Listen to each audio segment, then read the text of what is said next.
don't know if I'm gonna take long in this stream. Hopefully, or maybe what I'm hoping is it'll just be 30 minutes because I'm just trying to explain something here and what my progress so far.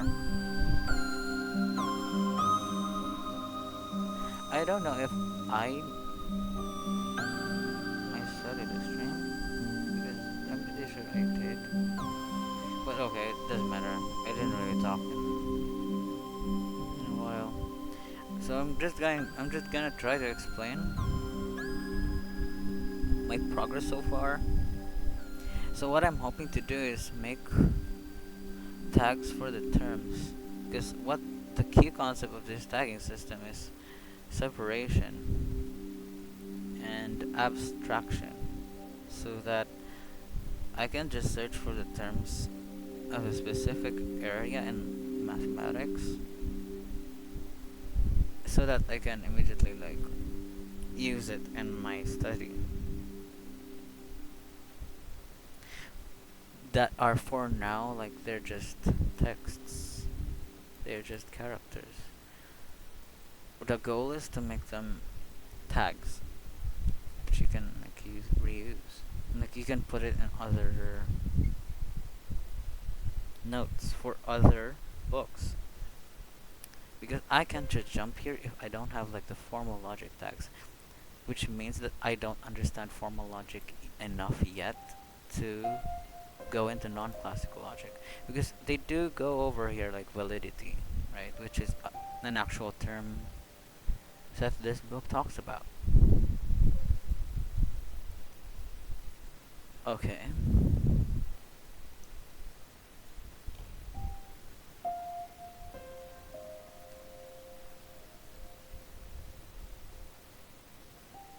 And what's really good about this is that finally when you cross-reference from different books, you see terms that are reused and multiple times, which is good. It means that you're doing progress.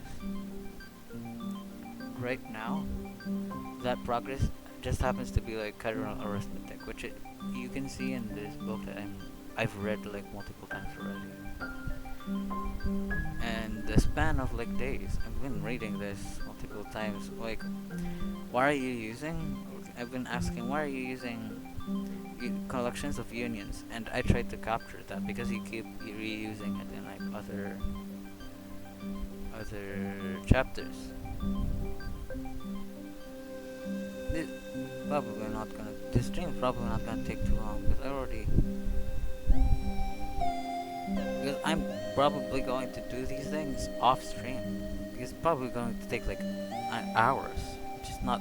It's not something I'm willing to stream. Like, I don't want to stream like for hours.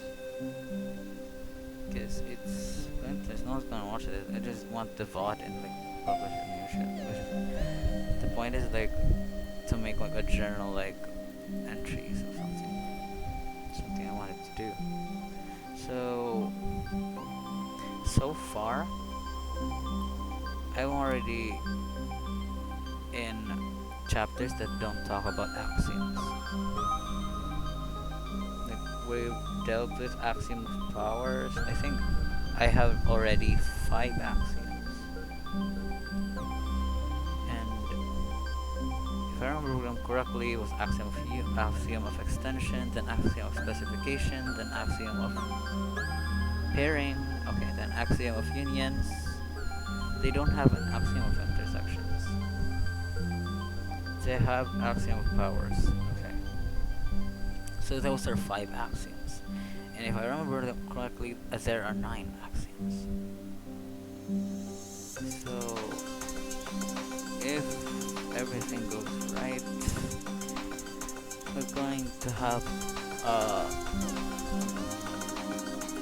have to deal with 4 more axioms, which I'm not finding in like these other chapters in this specific book about my fit theory. Oh, okay, axiom of infinity, which is not something I want to write down yet because there's a preceding axiom to this. Not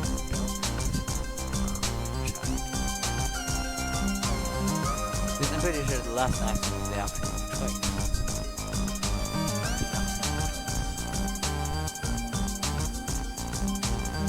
I'm and after this, I don't know if this is the right order, but I'm pretty sure we can go over both.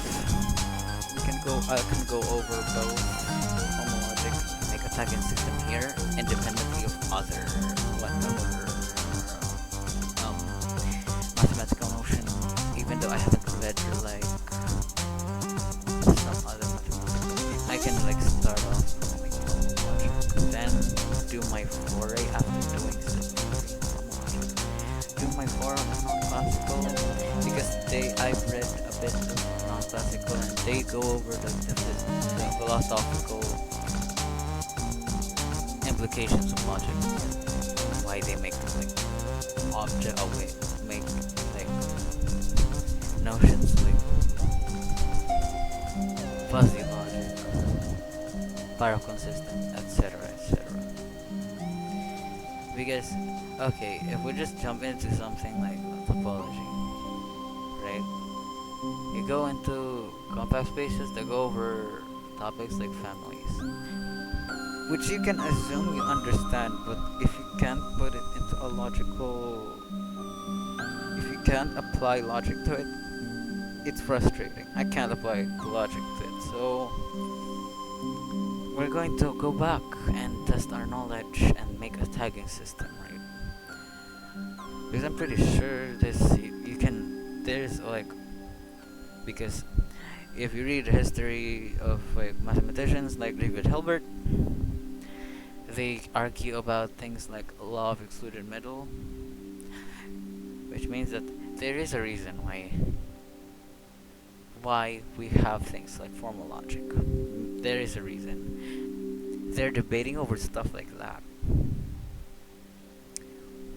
So yeah, like you can just say, right? Like you could just say, let A be a subset of topological space, and like that's it. Like people ask you about topological concept, you just say, I remember that actually, and then we just say for every step, this is like a formal logic concept or notion for every. It's like you can express this in formal logic notation, like for all sets, etc. Right, such that there exists. So it's like a for all there exists, right, which is like a limit, which is like something that I need to go into. Like, why do they have that kind of construction? But there's probably a better word for it. It's not construction.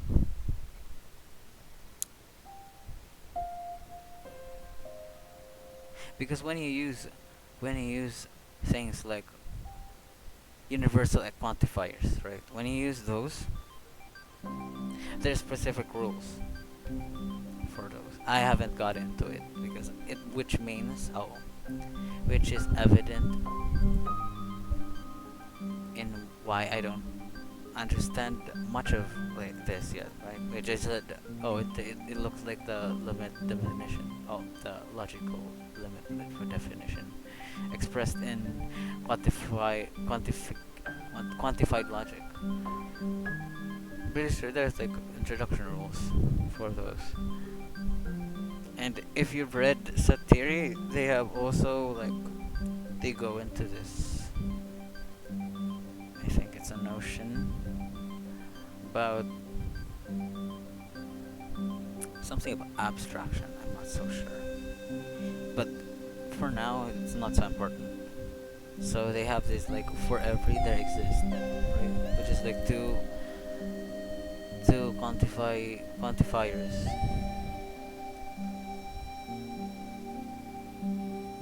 And you'll see a lot of that later on.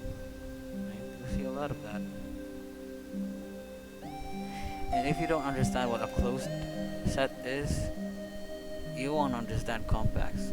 compact sets, or compact topological spaces,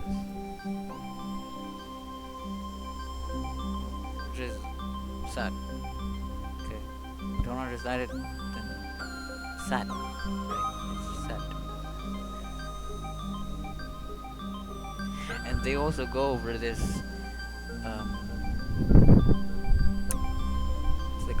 It's like I forgot the term for it, but it's not so important for now, I guess. So it's okay to forget it.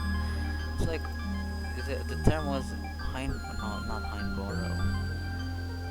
It was strange. It was very interesting because it was like there was something they were trying to look into. It's over at the first pages. They're going into something interesting, but I guess you can forget for now. It's not so important.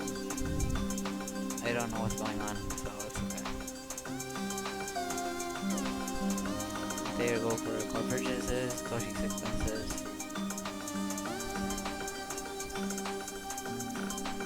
I think we had. Pretty sure I had like a calculus quiz about. It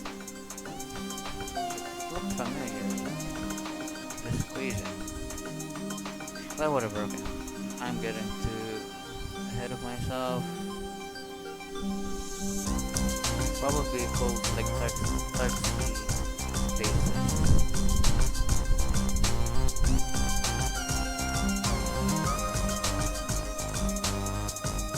It was very interesting.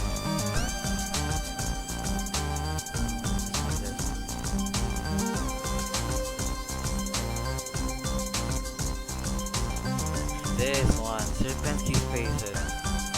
T0. I really went into this. It's not really that enjoyable if you don't understand the point. You got topology, and then there's the T sub 0 space and T sub 1 space. Like, there's a difference, and there was like something like there was something about T1 space and T0 space. That's what I was thinking. But for now, guys, no, it's not important. Not so important. We need to go over the set theoretic and formal logic concepts first.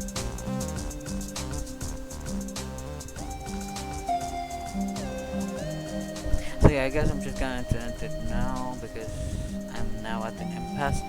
There's nothing else to talk about other than my impotences.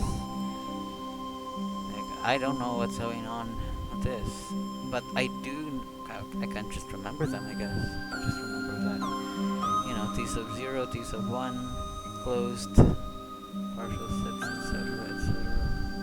Hausdorff spaces, and they go over chaos theory, which is, I really want to get into it, but you can't go into it because you don't understand formal logic. It keeps screaming to me. Like, I keep encountering this term, quotient space. What is it? In my homotopy theory study, like, quotient spaces, and in my abstract algebra as well. Like a quotient space, modulo equivalence class, which is so sad because you don't understand it. So yeah, it's like that for now. So sad. It's sad. So yeah.